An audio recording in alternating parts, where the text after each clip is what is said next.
अब आज हम लोगों को बात करनी है applications of dimensional analysis.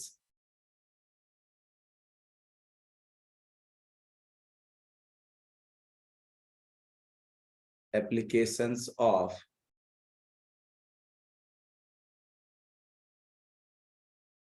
Dimensional analysis. तो अब देखो, डायमेंशनल एनालिसिस जो हम लोगों ने सीखा है, dimension, dimensional formula, dimensional equation, जो चीज हमने सीखा है, इसको हम अपने फिजिक्स में 3 जगहों पर बड़े अच्छे तरीके से इसका इस्तेमाल कर लेते हैं और बहुत कुछ इंफॉर्मेशन हम वहां से निकाल लेते हैं। सबसे पहली चीज जो होती है एप्लीकेशन इसका, वो है आपका होमोजेनिटी ऑफ डायमेंशनल इक्वेशन। इसको बोलते हैं हम लोग होमोजेनिटी ऑफ और dimensional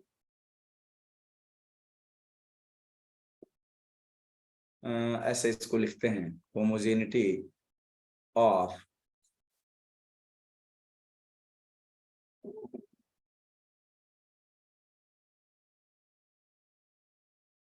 dimensions in an equation.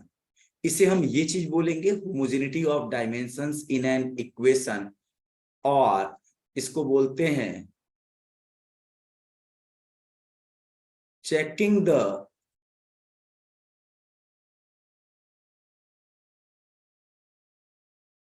Consistency. और कंसिस्टेंसी कौन सी? Dimensional consistency. Dimensional consistency of an equation.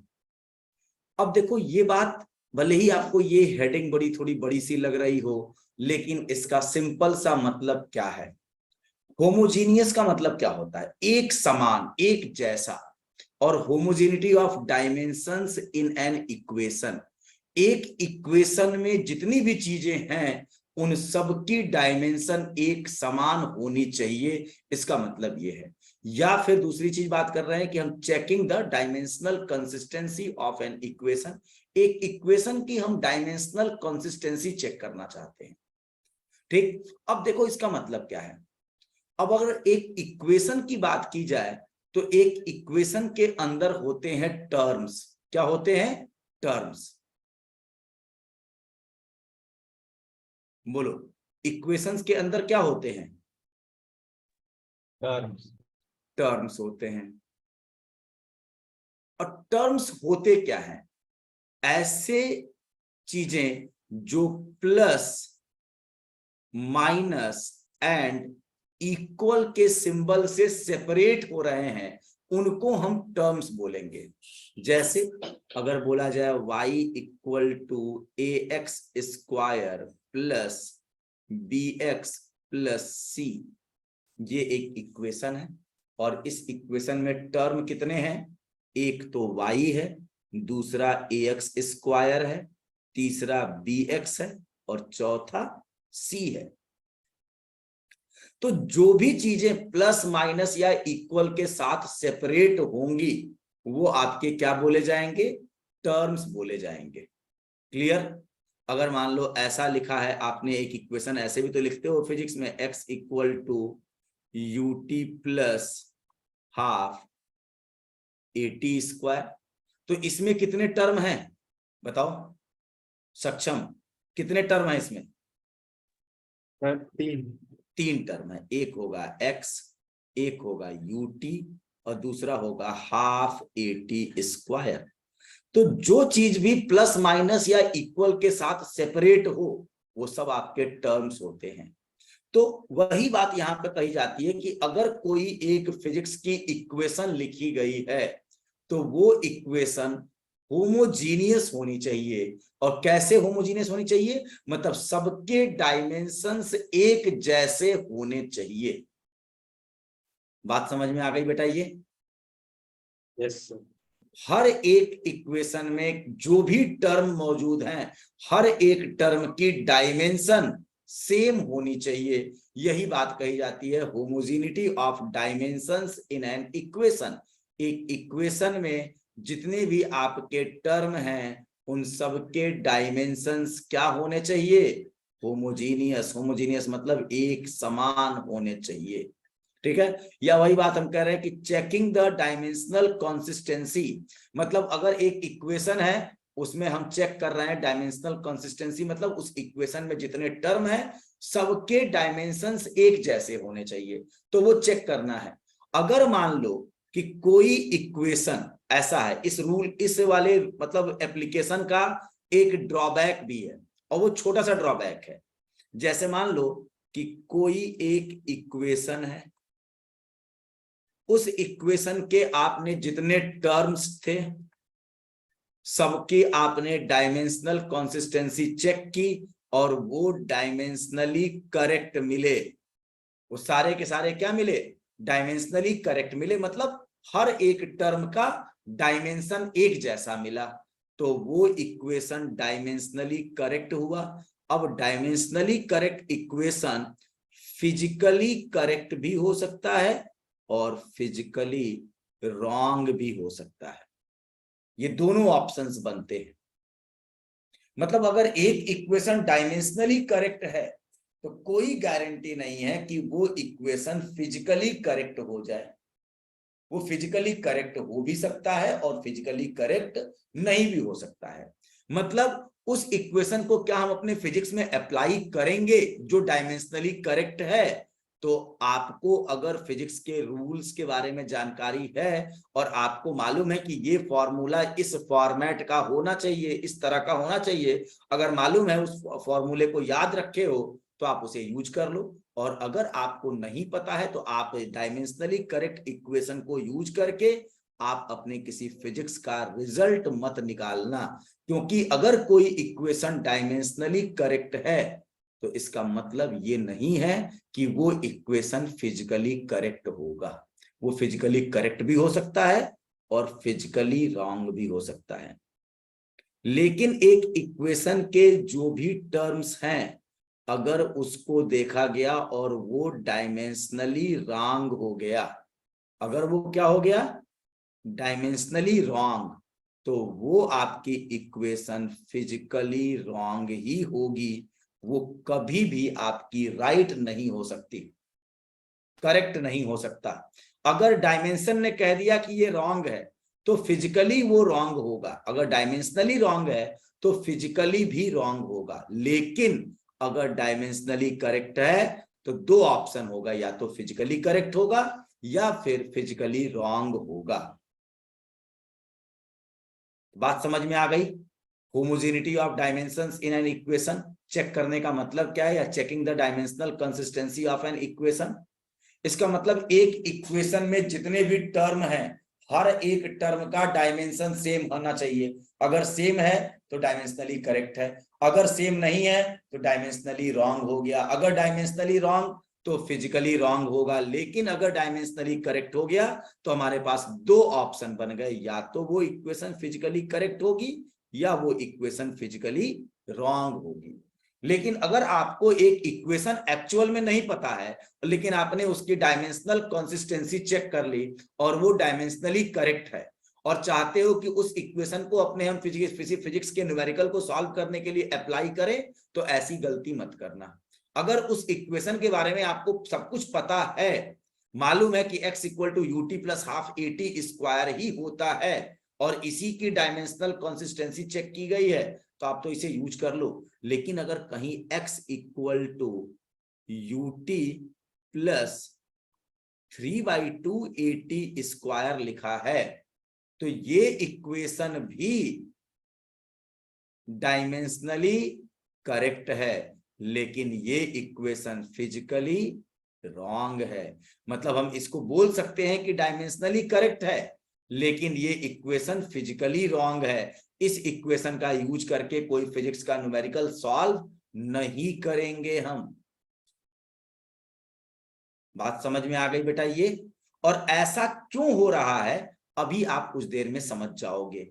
अब ऐसा इसलिए हो रहा है कि बेटा डायमेंशन 3/2 की कुछ होती है क्या? No sir. क्या 1/2 की कोई होती है क्या? No sir. क्या प्लस की कोई डायमेंशन है क्या? No sir. माइनस की कोई डायमेंशन है क्या? No sir. नहीं। तो कैसे हम ये पता करें कि अगर भाई, क्योंकि 1/2 जहां पर वेरीफाई किया जाता किसी तरीके से, तो हम कहते हैं कि हाँ भाई 1/2 भी वेरीफाई हो रहा है, तो हमारी ये इक्वेशन ठीक है, डायमेंशनली भी करेक्ट है और फिजिकली भी करेक्ट है। हम 1/2 या 3/2 या प्लस या माइनस का वेरिफिकेशन तो नहीं कर रहे हैं ना, लेकिन हमें मालूम है कि हमारे फिजिक्स में जो कांस्टेंट हैं उनका अपना महत्व है। 1/2 ही करेक्ट है, 3/2 करेक्ट नहीं है। ये इक्वेशन कभी यूज नहीं कहीं की जाएगी, लेकिन ये इक्वेशन यूज की जाएगी। अगर हम इसकी चेक करें डायमेंशनल कंसिस्टेंसी, तो इसका इसका और AT² तीनों तो सेम है ना, यहाँ भी AT², यहाँ भी UT और यहाँ भी X, तीनों की डायमेंशन सेम है। लेकिन 1/2 के साथ अगर लगा है तो वो आपका करेक्ट है, अगर 3/2 के साथ लगा है तो वो फिजिकली रॉन्ग हो गया। बात समझ में आ गई बेटा ये? तो अब देखो इसको कैसे हम चेक करते हैं। अब जैसे मान लो इसी इक्वेशन को मैं यूज करता हूं, हमारे पास जो इक्वेशन है x equal to UT plus half AT²। आप बताओ सक्षम, इसमें टर्म कितने हैं? 3 टर्म है। एक टर्म आपका x है, x का डायमेंशन अगर चेक किया जाए तो बताओ x का डायमेंशन, x क्या है? लेंथ ही तो है, तो इसकी डायमेंशन क्या होगी? L। एक दूसरा टर्म है UT। देखो ये जब मल्टीप्लीकेशन में होते हैं तो टर्म वो सेपरेट नहीं होते हैं। मल्टीप्लीकेशन या डिवीजन टर्म को सेपरेट नहीं करता है। टर्म को सेपरेट कौन कौन करेगा? केवल प्लस या फिर माइनस या फिर इक्वल का सिंबल टर्म्स को सेपरेट करेंगे। और आप किसी भी इक्वेशन में ये सिंबल जितनी बार यूज होगा उससे एक ज्यादा टर्म होंगे। आप देखो, एक बार इक्वल यूज हुआ, एक बार प्लस यूज हुआ, और टर्म कितने हैं? 3 है, x UT and half AT²। अच्छा, UT का डायमेंशन निकाला जाए तो क्या होगा? U का डायमेंशन तो स्पीड है, तो LT-1, और T का डायमेंशन तो T हो गया। अब देखो T-1 और T है तो क्या आ गया? L हो गया। और दूसरा आपका क्या है? 1/2 AT²। 1/2 की तो कोई डायमेंशन होती नहीं है, A की डायमेंशन LT-2 है और T का T² का T²। सॉल्व कर लेंगे तो क्या हो गया? L। तो बेटा हमने यहां पर क्या देखा? डायमेंशन ऑफ x एक term is equal to dimension of दूसरा term is equal to dimension of third term AT²। इसका मतलब ये तीनों के डायमेंशन बराबर हैं, और किसके बराबर हैं? ये L के बराबर है। तो हम ये बोलेंगे equation x equal to UT plus half AT² is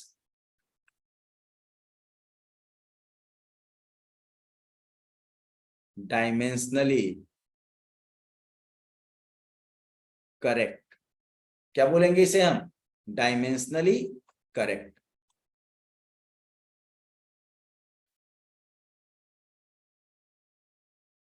अब बेटा अगर आपके पास ऐसी इक्वेशन लिखी गई है कि x equal to UT minus 3/2 AT²। आप बताओ सक्षम, इन तीनों में जो टर्म है, एक तो x है, दूसरा UT है, और तीसरा 3/2 AT²। क्या तीनों की डायमेंशन सेम होगी? Yes sir.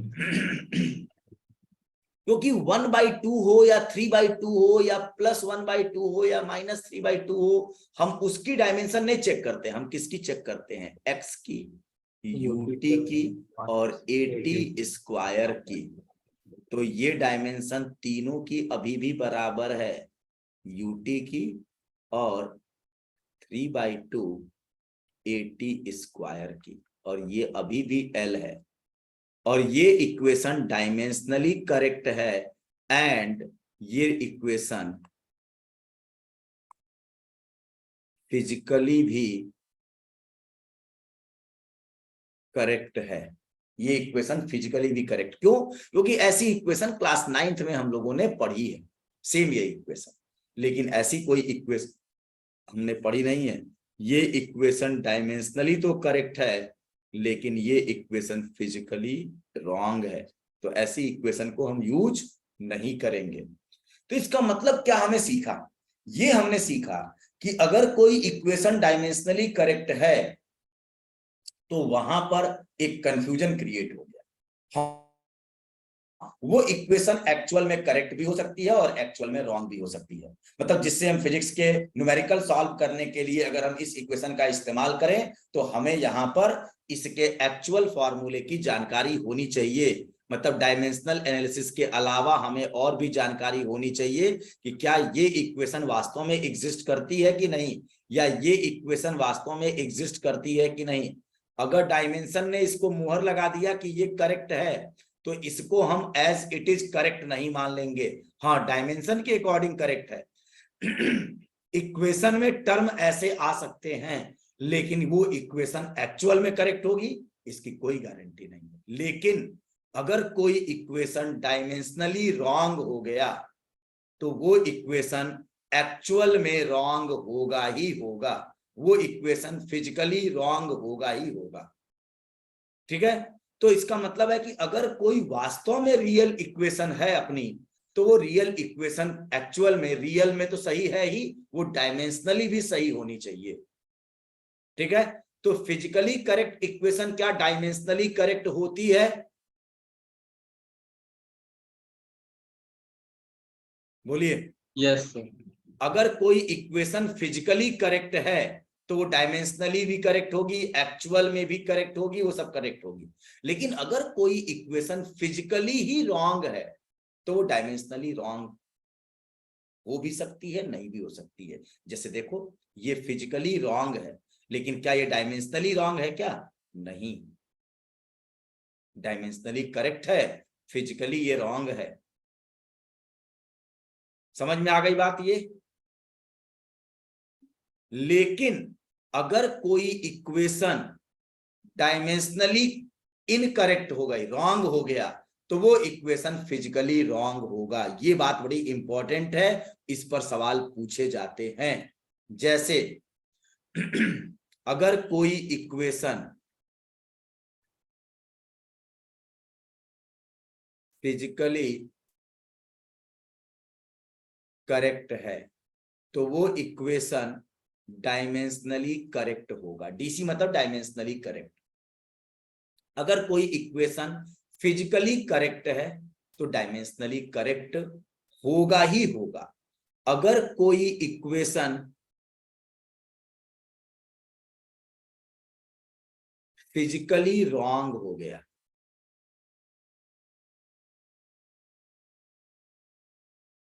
अगर वो इक्वेशन फिजिकली रॉन्ग हो गया तो वो आपके पास, अगर फिजिकली रॉन्ग है तो ये भी हो सकता है कि वो इक्वेशन डायमेंशनली करेक्ट हो, या ये भी हो सकता है कि वो इक्वेशन डायमेंशनली इनकरेक्ट हो, रॉन्ग हो। क्या ये बात समझ में आई? अगर कोई इक्वेशन फिजिकली रॉन्ग है तो वो डायमेंशनली करेक्ट भी हो सकता है और डायमेंशनली रॉन्ग भी हो सकता है, इनकरेक्ट भी हो सकता है। लेकिन अगर कोई इक्वेशन डायमेंशनली रॉन्ग हो गया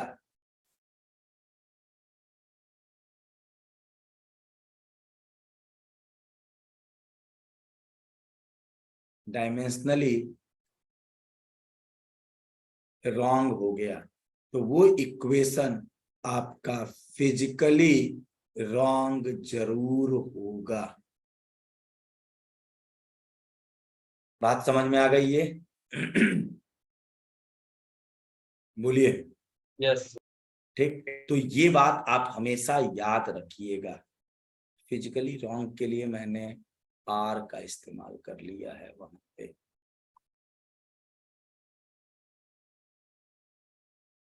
फिजिकली रॉन्ग, ठीक है। तो ये बात याद रखना है इस चीज को।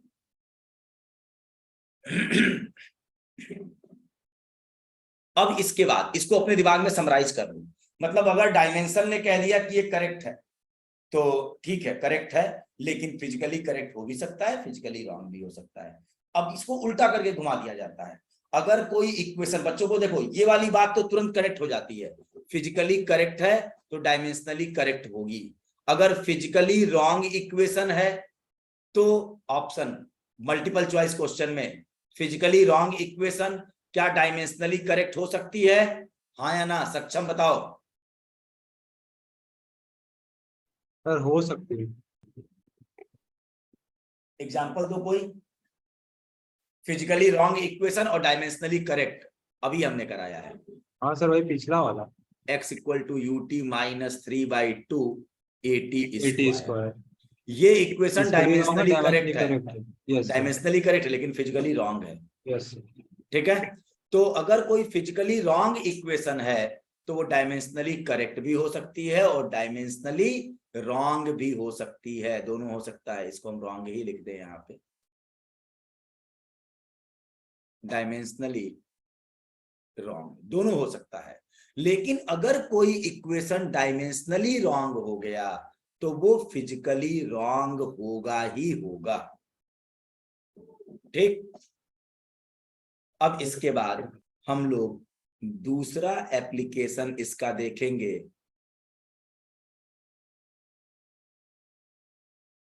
Conversion of units. यूनिट्स का कन्वर्जन देखेंगे। हम एक यूनिट को दूसरे यूनिट में बड़ा इजीली कन्वर्ट कर सकते हैं अगर हमें डायमेंशंस की जानकारी पता है तब। अब जैसे बताना, एसआई सिस्टम में हमारा फोर्स कैसा होता है, फोर्स की यूनिट क्या होती है? न्यूटन। एसआई सिस्टम में फोर्स कैसा होता है, किस यूनिट में होता है? न्यूटन। अच्छा, सीजीएस सिस्टम में आपका फोर्स कैसा होता है, किसमें होता है? डाइन में। किसमें होता है? डाइन में, ठीक है। और सीजीएस में, डाइन में, एसआई सिस्टम में न्यूटन में। अब कहा जा रहा है कि 1 न्यूटन कितने डाइन के बराबर होगा, ये कन्वर्ट करो। तो सबसे पहले फोर्स एक फिजिकल क्वांटिटी है ना, दोनों में फोर्स ही है ना। इसका मतलब फोर्स का डायमेंशनल फॉर्मूला बताओ क्या होगा? एफ का डायमेंशनल फॉर्मूला कल ही हम लोगों ने किया था। सक्षम बताओ फोर्स का dimensional formula. MLT -1। MLT minus two sorry two. -2, MLT -2। इसका मतलब आपको ये बात समझ में आ रही है कि फोर्स में मास एक बार, लेंथ एक बार और टाइम -2 बार यूज किया गया है, ठीक। यस। तो मास मालूम है यूज किया गया, लेंथ मालूम है और टाइम मालूम है यूज किया गया है। तो हम यहां पे लिखते हैं 1 न्यूटन इक्वल टू, मास को अगर हम एसआई सिस्टम, क्योंकि न्यूटन किस सिस्टम का यूनिट है? एसआई का। और एसआई में मास किस में होता है? किलोग्राम में। तो मास को हम क्या लिख लें? 1 किलोग्राम इंटू लेंथ आपका किस में होता है एसआई में? मीटर में। तो क्या लिख लिए? 1 मीटर। और इंटू समय किस में होता है? सेकंड में। तो 1 सेकंड और इसकी पावर क्या होगा? -2। अच्छा, 1 डाइन इक्वल टू, अब बताओ सीजीएस में मास किस में होता है? ग्राम में। तो इसको लिख लिया 1 ग्राम इंटू लेंथ किस में होता है? सेंटीमीटर में। तो 1 सेंटीमीटर और समय तो सेकंड में ही होता है, 1 सेकंड -2। अब हमें 1 न्यूटन और 1 डाइन को कन्वर्ट करना है। हम कुछ नहीं करेंगे, 1 न्यूटन डिवाइडेड बाई 1 डाइन लिखेंगे। और यहां पर देखो m की पावर 1 है ना, तो यहां पर लिख लेंगे 1 किलोग्राम अपॉन 1 ग्राम, यहां पे लिखेंगे 1 मीटर अपॉन 1 सेंटीमीटर, और यहां पर 1 सेकेंड अपॉन 1 सेकेंड। अब बेटा 1 किलोग्राम 1 ग्राम को क्या लिख सकते हैं, 10 की पावर 3 ग्राम अपॉन 1 ग्राम।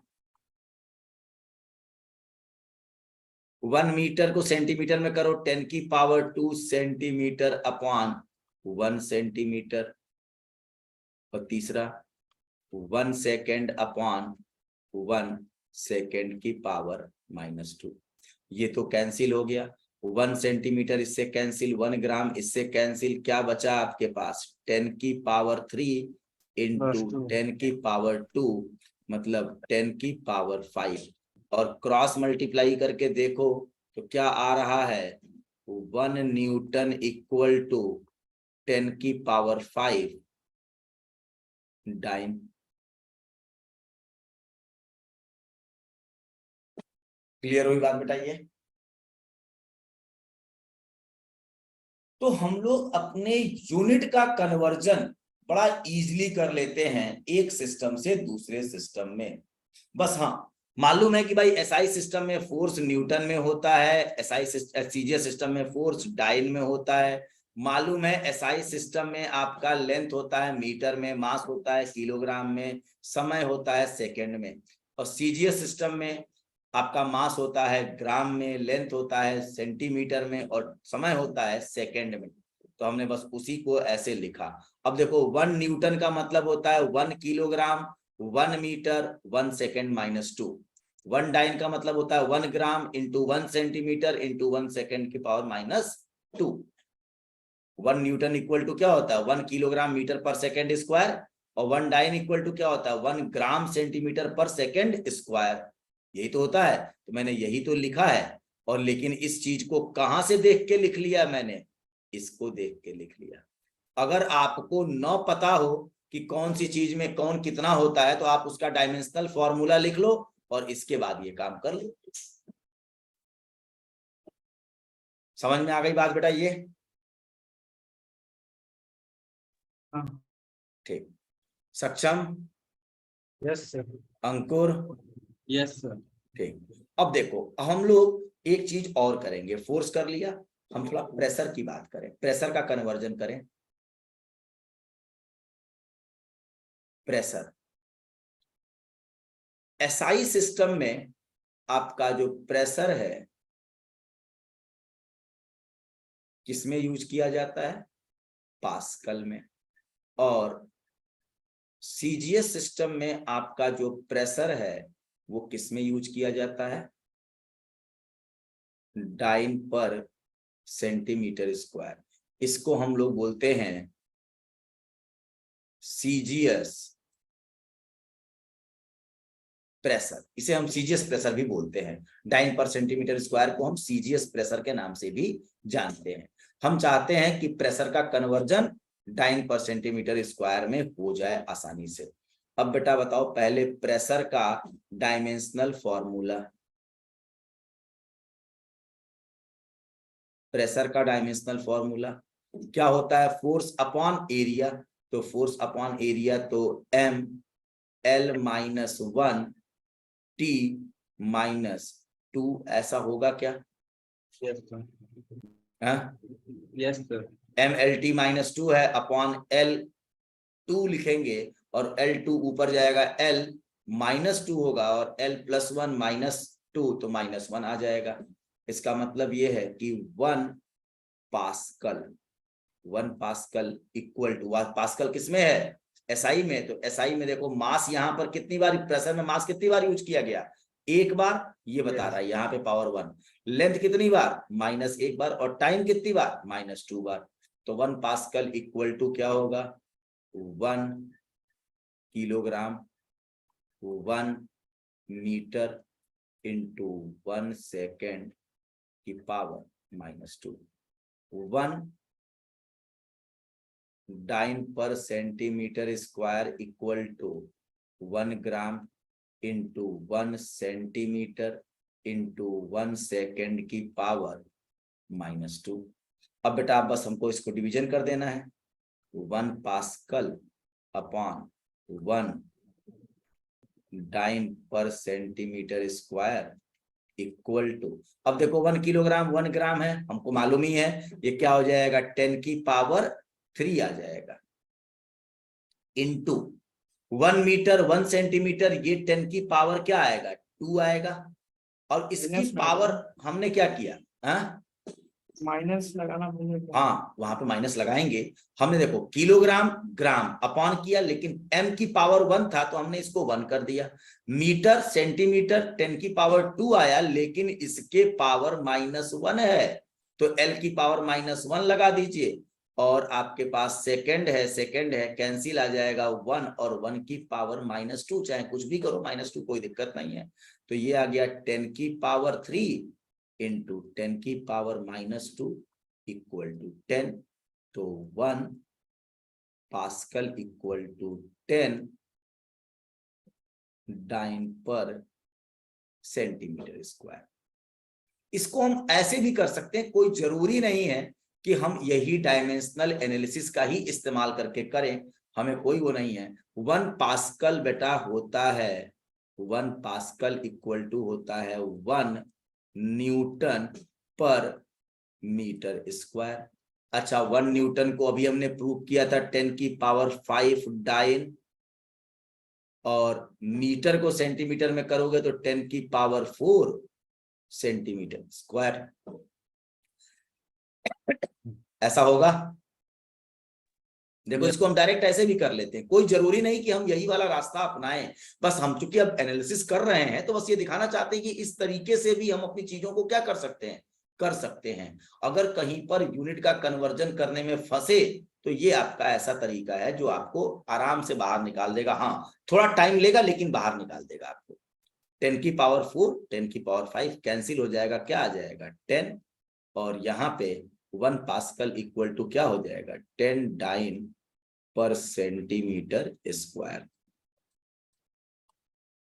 हाँ बस आपको जानना होगा कि 1 न्यूटन में कितने डाइन होते हैं, अगर ये बात पता है तो आप ये काम कर सकते हो, अगर ये न पता हो तब तो आपको इसी का सहारा लेना पड़ेगा, यही काम आपको आएगा अगर आपको नहीं पता है तब, और अगर आपको पता है तो कोई बात नहीं। मीटर का सेंटीमीटर में कन्वर्जन पता है, अगर न्यूटन का डाइन में कन्वर्जन पता है तो फिर कोई दिक्कत नहीं है, आप डायरेक्टली आप इस काम को कर सकते हो।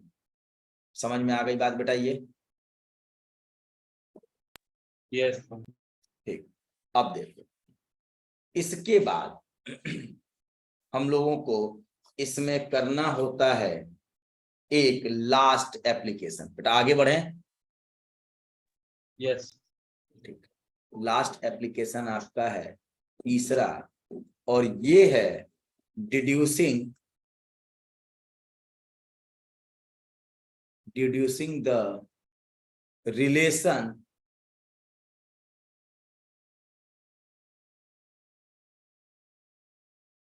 among the physical quantities of product type. इसमें भी कुछ लिमिटेशंस होती हैं। देखो पहले वाले में भी कुछ लिमिटेशन था कि अगर डायमेंशनली करेक्ट हो गया तो कोई गारंटी नहीं कि वो एक्चुअली करेक्ट होगा, दूसरे में कोई लिमिटेशन नहीं, दूसरा एकदम आपका प्योर है।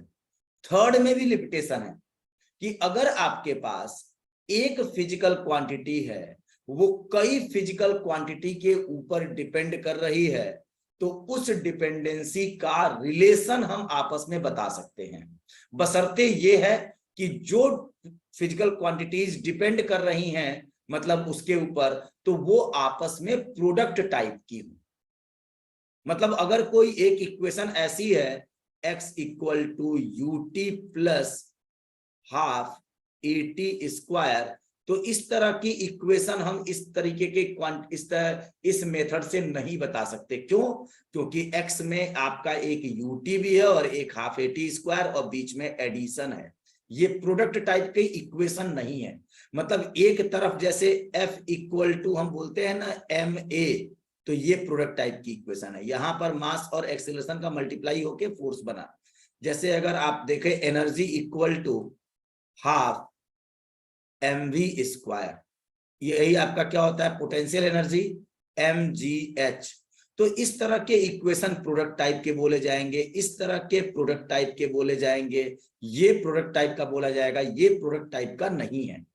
एक फिजिकल क्वांटिटी कई फिजिकल क्वांटिटी के ऊपर डिपेंड कर रही है, लेकिन वो डिपेंडेंसी प्रोडक्ट प्लस एडिशन दोनों टाइप की है। देखो u और t का तो मल्टीप्लाई हुआ, लेकिन साथ में यहाँ पे ऐड प्लस लगा है, और यहाँ पर AT स्क्वायर भी आपस में मल्टीप्लीकेशन में है, प्रोडक्ट टाइप में है, लेकिन ये एडिशन है, तो ये प्रोडक्ट टाइप का नहीं है।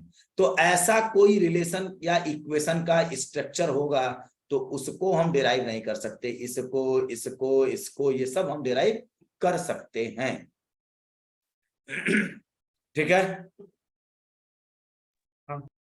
अब प्लस इसमें एक चीज और है, जब इसको डिराइव करेंगे जैसे E equal to half mv square, ये 1/2 जो है ना, ये 1/2 की वैल्यू ये नहीं बता पाएगा।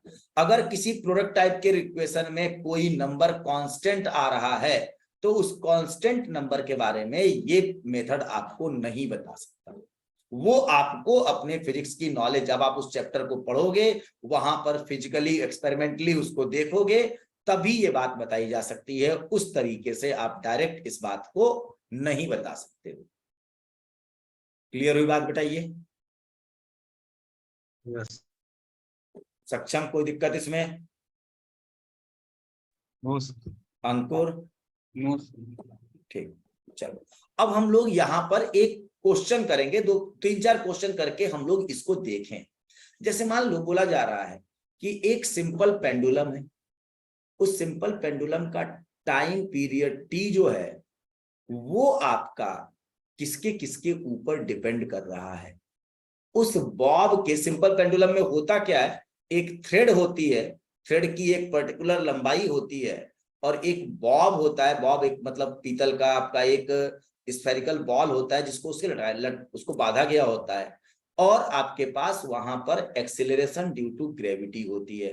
तो कहा जा रहा है कि टी जो है ये proportional to mass of the bob, T जो है proportional to length of the string, and T proportional to acceleration due to gravity.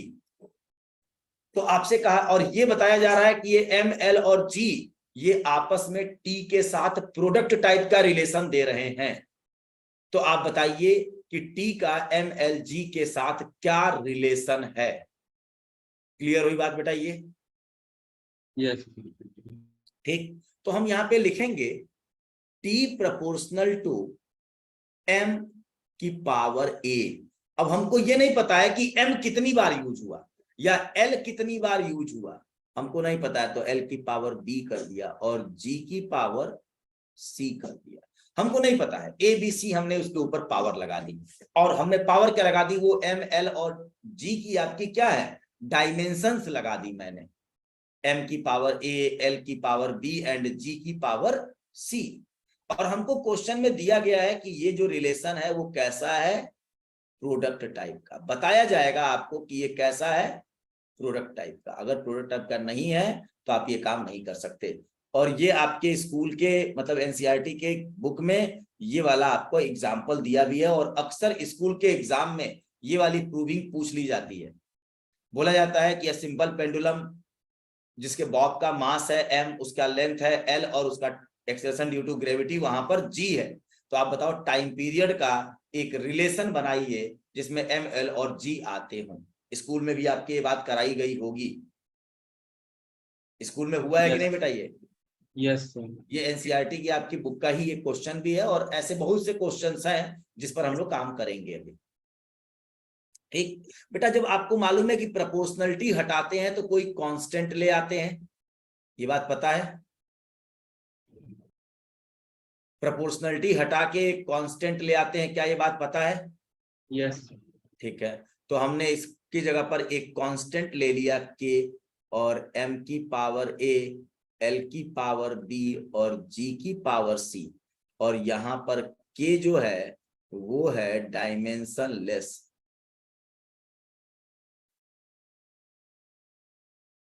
Dimensionless हमें मानना पड़ेगा ऐसा, क्योंकि अब के ऊपर तो डिपेंडेंसी है नहीं, बस हाँ कांस्टेंट कोई आ सकता है। डिपेंडेंसी बता दिया कि वो m की पावर, m के पास m से डिपेंडेंट है, l से और g से है, तो हमने मान लिया कि m की पावर a है, l की पावर b है एंड g की पावर c है। हम दोनों तरफ की डायमेंशन को अब लिखेंगे। तो बेटा ये तो टाइम है, तो टाइम की डायमेंशन तो यही होगी, और k की कोई डायमेंशन तो होगी नहीं, ये तो मास है, तो मास की डायमेंशन ऐसे लिख लिया। और a ये लेंथ है, लेंथ की डायमेंशन लिख लिया b। और g acceleration due to gravity है। g बेटा क्या है? Acceleration due to gravity. अब ये एक्सेलरेशन ड्यू टू ग्रेविटी है तो एक्सेलरेशन ही ना सक्षम। Yes sir. अगर एक्सेलरेशन है तो इसका डायमेंशनल फॉर्मूला क्या होगा? तो स्पीड अपॉन टाइम है। हाँ, तो स्पीड अपन टाइम क्या होगा इसका याद रखना चाहिए। अब हाँ तो सर LT -1। LT-2, LT-1 तो स्पीड का होता है, LT-1 में t से फिर डिवाइड करेंगे तो LT-2 होगा। LT-2। अब देखो यहाँ पर हम इन सबको एक बड़े ब्रैकेट में लिखेंगे, लेकिन m की पावर a है तो हम m की डायमेंशन a लगा दिए, l की डायमेंशन यहाँ पर b है और यहाँ पर l की डायमेंशन c है, तो l की डायमेंशन b प्लस c कर दिया हमने। अब देखो t की डायमेंशन यहां पर कुछ नहीं मिली, यहां पर मिली -2c। ठीक, अब इधर केवल t है, बाकी और कुछ नहीं है, तो क्या हम इस t को ऐसा लिख सकते हैं क्या? m की 0 डायमेंशन, l की 0 डायमेंशन और t की केवल डायमेंशन, ऐसा लिख सकते हैं क्या? क्योंकि इसमें m, l और t इन्वॉल्व है, तो इधर भी m, l और t लाया जाए। तो अगर कुछ नहीं है इसका मतलब उसकी डायमेंशन 0 होगी। भाई मास अगर नहीं इन्वॉल्व हो रहा है टाइम पीरियड में, इसका मतलब टाइम पीरियड में मास की डायमेंशन क्या होगी? 0 होगी। जैसे अगर हम पूछे कि स्पीड में मास की डायमेंशन क्या है, बताओ सक्षम, स्पीड में मास की डायमेंशन क्या है? स्पीड में मास डायमेंशन 0 है सर। 0, क्यों? क्योंकि स्पीड की डायमेंशन होती है LT-1, यस सर। तो m तो है ही नहीं, तो m की पावर 0 मतलब m की डायमेंशन 0 है। तो वैसे ही टाइम पीरियड है, तो टाइम पीरियड में केवल टाइम की डायमेंशन होगी, मास और लेंथ की डायमेंशन 0 होगी। लेकिन हम अगर इस इक्वेशन को देखें तो इस इक्वेशन को इससे कंपेयर कर सकते हैं, इस डायमेंशन को इस डायमेंशन से कंपेयर कर सकते हैं। तो देखो ये m की पावर तो a है, यहाँ पर m की डायमेंशन 0, तो a इक्वल टू क्या आ गया? 0। यहाँ पे l की डायमेंशन b प्लस c है और वहां पर l की डायमेंशन 0, तो b plus c equal to 0, दूसरी इक्वेशन। तीसरी इक्वेशन आपकी क्या है? यहाँ पर डायमेंशन आपकी -2c है और वहां डायमेंशन 1 है, तो ये हो गया। अब आप बताओ आपने कितने अननोन लिए थे, a, b और c, तो आपको कितनी इक्वेशन मिली? 1, 2 और 3। अगर आपके पास 3 अननोन्स हैं और 3 इक्वेशन मिली, तो आप उन अननोन्स को सॉल्व कर सकते हो। यहां पहले वाले से सीधे रिजल्ट आ गया, a की वैल्यू 0। अब इस a की वैल्यू आप 0 हो गया। अब देखो यहां से आपको क्या मिलेगा? c की वैल्यू -1/2। अच्छा, b की जगह, c की जगह पर -1/2 कर दोगे तो b की वैल्यू क्या आएगी? 1/2। c की जगह पर -1/2 कर दो और उसको बराबर किधर कर दो, b की वैल्यू 1/2। तो हमको a, b और c की वैल्यू पता चल गई, तो हम अब इस इक्वेशन को उठाएंगे और वहां पर a, b और c की वैल्यू को पुट कर देंगे। तो t equal to k, m की पावर 0, l की पावर 1/2 और g की पावर -1/2। तो t equal to k √L/g कर दिया। अब देखो g की पावर -1/2 था ना, अपॉन में कर देंगे तो g की पावर 1/2, l की पावर 1/2 और g की पावर 1/2, दोनों को किसके अंदर डाल दिया? रूट के अंदर डाल दिया हमने। ठीक है, तो डायमेंशनल एनालिसिस से हम स्ट्रक्चर तो बता दिए कि हमारा फॉर्मूला कैसा होगा। हाँ, अब इस k की वैल्यू हमको नहीं पता है, तो हम यहां लिखते हैं, अगर आपको याद है तो लिखो बाई एक्सपेरिमेंट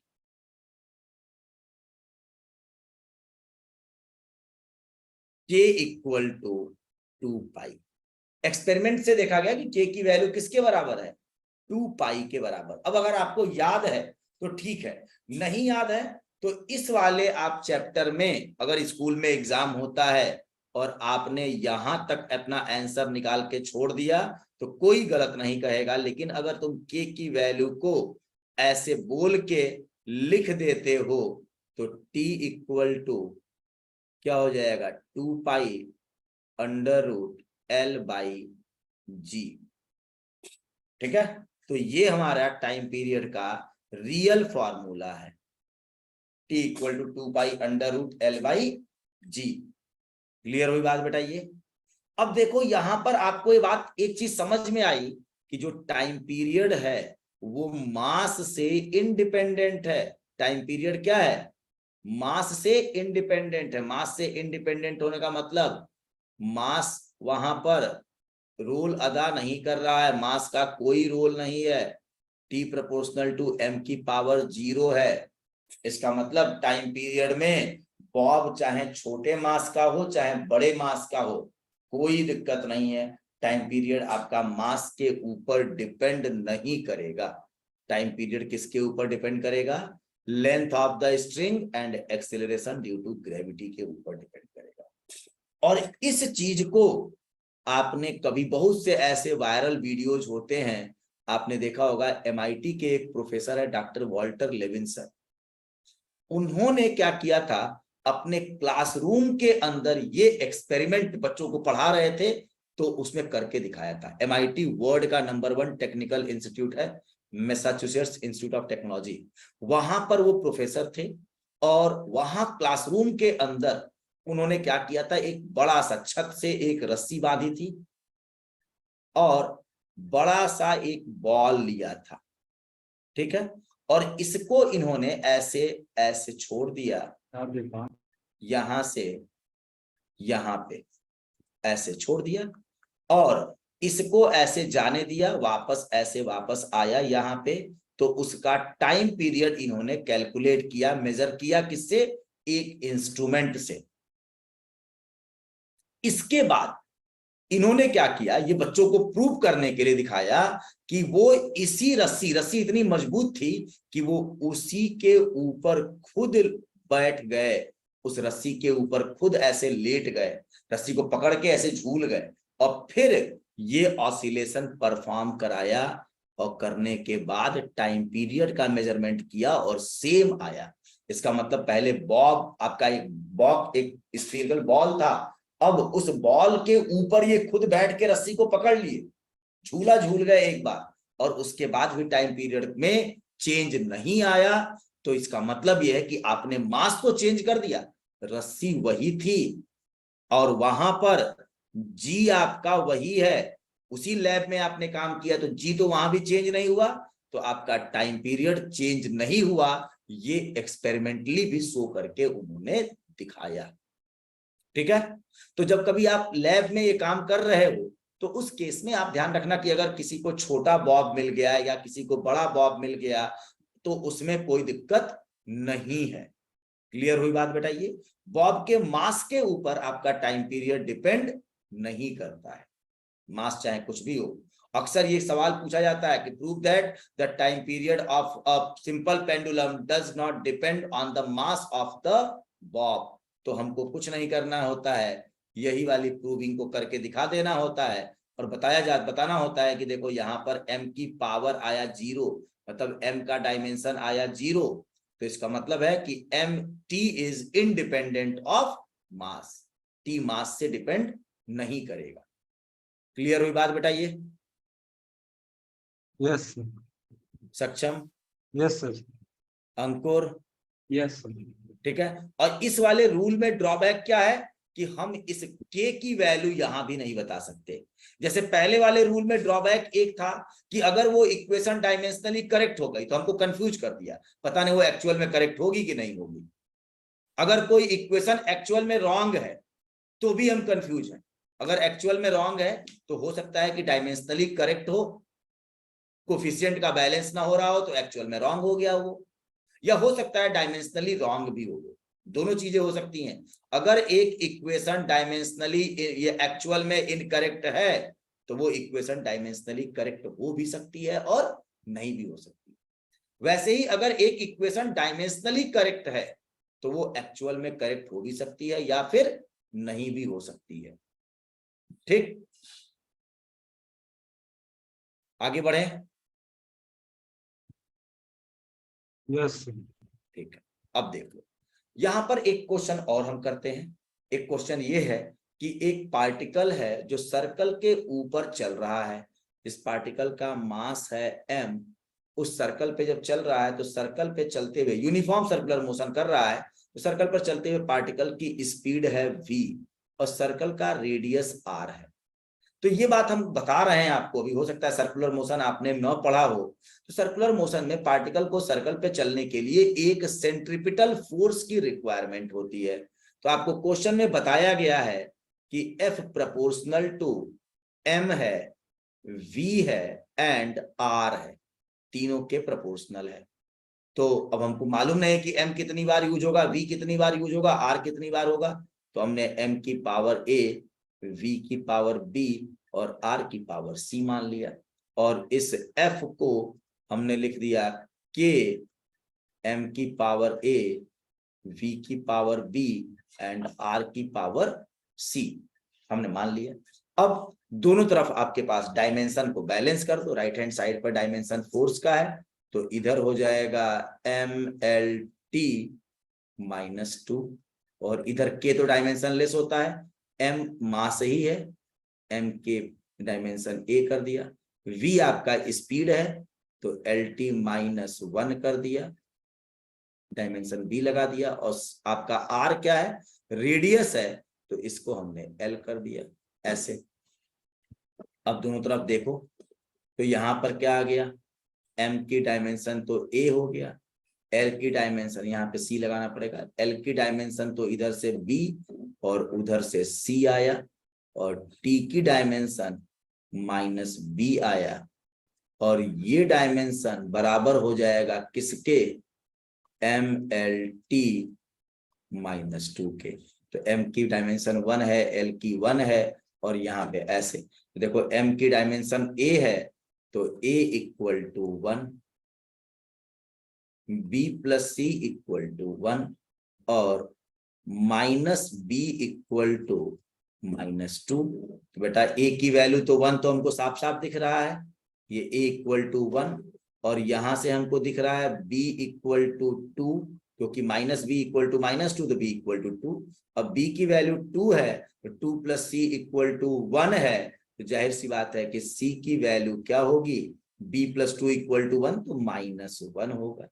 ए बी और सी की वैल्यू निकल गई तो F = क्या करेंगे, K, M की पावर A मतलब 1, V की पावर B मतलब 2 और R की पावर C है तो इसकी पावर -1। अब इसको लिख सकते हैं F = K mv²/r। अब जब एक्सपेरिमेंटली देखते हैं तो K की वैल्यू आती है 1, इसका मतलब F = होता क्या, देखो इस वाली वैल्यू की इंफॉर्मेशन डायमेंशनल एनालिसिस नहीं देता है, आप K लिख के छोड़ दोगे तब भी कोई गलत नहीं काटेगा इस चैप्टर में। तो आप F = mv²/r, अगर पार्टिकल एक सर्कुलर मोशन कर रहा है तो उसके सेंटर की तरफ लगने वाला फोर्स, अगर पार्टिकल इस सर्किल पे चल रहा है ना, पार्टिकल अगर यहाँ है या यहाँ है या यहाँ है या यहाँ पे है, ऐसे मूव कर रहा है तो इसके सेंटर की तरफ एक फोर्स लगता है, तभी ऐसा ये काम कर सकता है।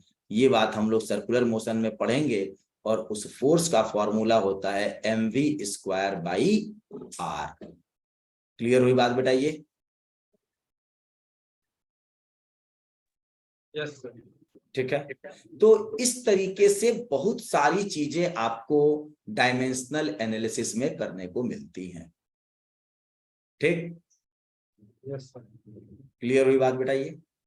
तो इस तरह के बहुत से क्वेश्चंस आपको मिलेंगे और आज ही अभी हम आपको क्लास में असाइनमेंट और क्लास प्रैक्टिस शीट दोनों अपलोड कर दे रहे हैं और आप लोग क्लास प्रैक्टिस शीट के वो सवाल जो डायमेंशन से रिलेटेड हैं वो सारे कर जाओ, असाइनमेंट हो या क्लास प्रैक्टिस शीट हो उनके सवाल कर जाओ, जो ना आए उसको पूछना। इसके बाद तो फिर हम लोग आगे जो कल तो नहीं परसों वाली क्लास में फिर हम आगे आपको सिग्निफिकेंट फिगर के बारे में बात करेंगे, ठीक है।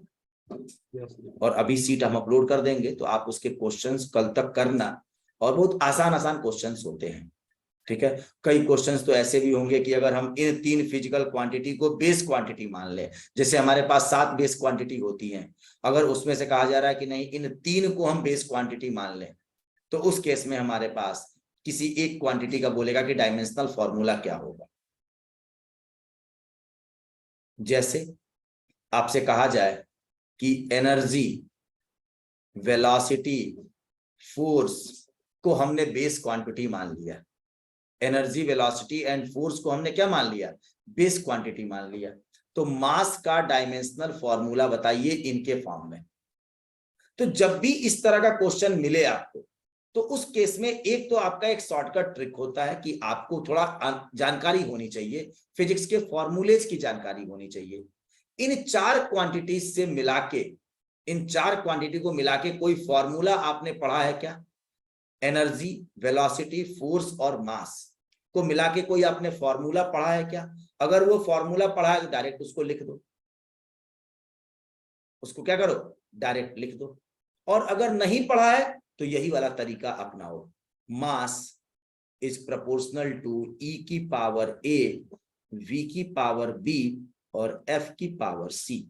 और मास की डायमेंशन m और E energy, V velocity, F force, सबकी डायमेंशन को लेके ए बी सी की वैल्यू निकाल दो। अगर ए बी सी की वैल्यू मालूम हो गई तो आप लिख दो ना, m इक्वल टू, m की डायमेंशन क्या हो जाएगा, e की पावर a, v की पावर b, f की पावर c। a, b और c की वैल्यू निकाल दो, आपका काम हो गया। और आप देखो बड़ा फेमस रिलेशन है एनर्जी, वेलोसिटी और मास के बीच में, याद है किसी को? बहुत फेमस रिलेशन है। अक्सर कोई भी फिजिक्स का अगर कुछ बताना चाहता है तो सबसे पहले शुरुआत वहीं से करता है, भले ही उस फॉर्मूले के बारे में जानकारी न हो, लेकिन वो अक्सर एक साइंटिस्ट का नाम लेता है और उसका बड़ा फेमस फॉर्मूला लिखता है। बताओ, अक्सर आप YouTube पर वीडियो देखोगे तो बहुत से लोग उस पर क्या करते हैं, उस फॉर्मूले को बहुत जगह पे अपने बैनर में, अपने एड में लगाए रहते हैं। Theory of relativity. हाँ, कौन सा formula? E is equal to mc square। E equal to mc square. अब देखो E क्या है, एनर्जी, M क्या है, मास और C क्या है, वेलोसिटी। तो बेटा आप बताओ, एनर्जी, मास और वेलोसिटी के बीच में यही रिलेशन तो है ना? बताओ। यस। एनर्जी, मास और C मतलब स्पीड है लाइट की, तो स्पीड तो मतलब वेलोसिटी वही है, तो क्या इनके बीच में यही रिलेशन एक है ना? या आप एनर्जी इक्वल टू, ये भी तो पढ़े हो, हाफ mv स्क्वायर। आपको ये एनर्जी, वेलोसिटी, फोर्स और मास 4 चीज को रिलेट करने के दिया जा रहा है। आपने ये फॉर्मूला भी पढ़ा है, ये भी पढ़ा है, इसमें कहीं पर फोर्स आ रहा है क्या? या अगर इसमें नहीं आया फोर्स तो कोई ऐसा फॉर्मूला बनेगा क्या जो इन चारों को यूज करके फोर्स आए? उसमें कभी नहीं आ सकता है। अगर ये 3 चीजों से मिलके एक फॉर्मूला कंप्लीट है और इसमें अब वो चौथा चीज नहीं आ सकती है, फोर्स कभी भी इन्वॉल्व नहीं हो पाएगा। Energy equal to half mv square, क्योंकि हमको एनर्जी चाहिए, वेलोसिटी चाहिए, फोर्स चाहिए और मास की बात करनी है। तो हमारे पास एनर्जी, वेलोसिटी और मास के बीच में ही रिलेशन मिल गया, फोर्स का कोई रिलेशन मिल ही नहीं रहा है। इसका मतलब जो हम m का डायमेंशन की बात करेंगे तो m का डायमेंशन क्या हो जाएगा, आप बताओ। एनर्जी का डायमेंशन तो ये लिख दिया हमने E, और वेलोसिटी के भाई m equal to E upon C square, तो वेलोसिटी की डायमेंशन -2, तो E भी -2 हो जाएगा। अगर हम m की डायमेंशन को एनर्जी और वेलोसिटी और फोर्स के डायमेंशन में लिखना चाहें तो ऐसे लिखेंगे हम, E v -2 f 0, ऐसे लिख दो, EV -2 f 0। f का डायमेंशन इसमें क्या होगा, 0 होगा। तो इस तरीके से चाहो तो आप इसे सॉल्व करके देख लो, सॉल्व करके देखोगे तब भी C की वैल्यू क्या आ जाएगी, जीरो आ जाएगी। आप जब सॉल्व करोगे इसको ना, एम से रिलेट करोगे तो सी की वैल्यू जीरो आ जाएगी। तो इस तरह के क्वेश्चंस यहाँ पर बनाए जाते हैं। बहुत सी ऐसी चीजें हैं, बोला कि ये फिजिकल क्वांटिटी, ये 3 फिजिकल क्वांटिटीज अगर ऐसी हैं तो चौथी फिजिकल क्वांटिटी को बताओ कि ये हमारे पास बेस क्वांटिटी हो गई, तो चौथे का आपको बोला जाएगा कि डायमेंशनल फॉर्मूला बनाइए।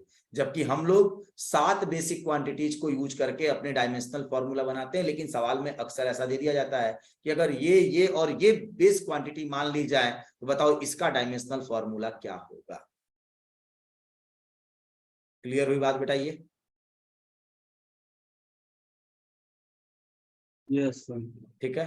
तो इस तरह के सवाल जब मिले तो हमको, अगर आप एक सेट फॉर्मूला याद है तब तो आप उससे कर लो, सबसे आसान होगा, और नहीं याद है तो आप इस टेक्निक को यूज कर लो, आप यहां से काम कर सकते हो। ठीक, तो चलिए आज की क्लास हम लोग अब यहीं पर रोकेंगे, और इसके बाद परसों जो क्लास होगी उसमें हम लोग सिग्निफिकेंट फिगर पर काम करेंगे। ठीक, और सिग्निफिकेंट फिगर जहां तक उम्मीद है कि एक क्लास की ही बात है, एक क्लास के अंदर चीजें हो जाएंगी। और सिग्निफिकेंट फिगर उसके बाद तो फिर एरर एनालिसिस, और ये आपका चैप्टर कंप्लीट हो जाएगा। ठीक, यस। ठीक।